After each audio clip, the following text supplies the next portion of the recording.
क्या ऐसी भी परिस्थितियां हो सकती हैं कि केस झूठा साबित होने पर कोर्ट पत्नी को यह डायरेक्शन दे दे कि जो भी उसे इंटरिम मेंटेनेंस मिली है उसे ब्याज के साथ, इंटरेस्ट के साथ अपने पति को वापसी लौटाए।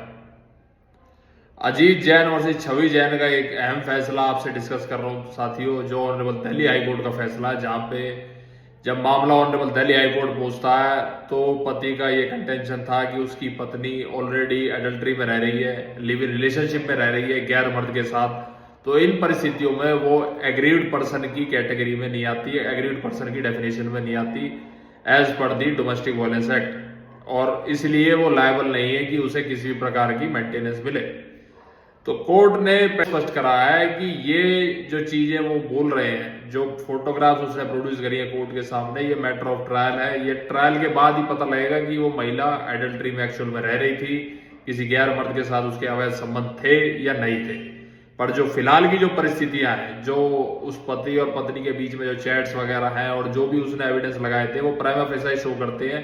कि उस महिला के खिलाफ डोमेस्टिक वायलेंस हुई थी। तो इन परिस्थितियों में वो फिलहाल के लिए इंटरिम मेंटेनेंस की हकदार है। कोर्ट ने यह भी स्पष्ट कर दिया है कि अगर मजिस्ट्रेट के सामने जब एविडेंस हो जाता है केस का और जब अंतिम रूप से स्पष्ट हो जाता है कि वो महिला एडल्ट्री में रह रही थी, तो इन परिस्थितियों में उस महिला को जितनी भी वो